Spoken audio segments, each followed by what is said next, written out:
Welcome back to the Public Library of Mount Vernon in Knox County, where we're doing the Dewey craze.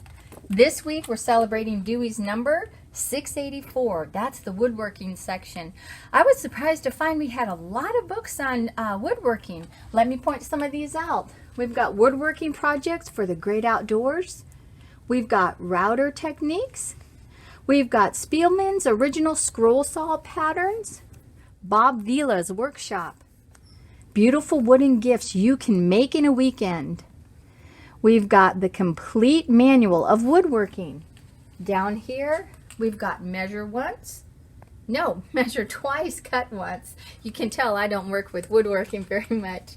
25 essential projects for your wood shop. Woodworking techniques. Crafting with wooden crates and pallets. And many more to choose from. Shop-tested large furniture you can make.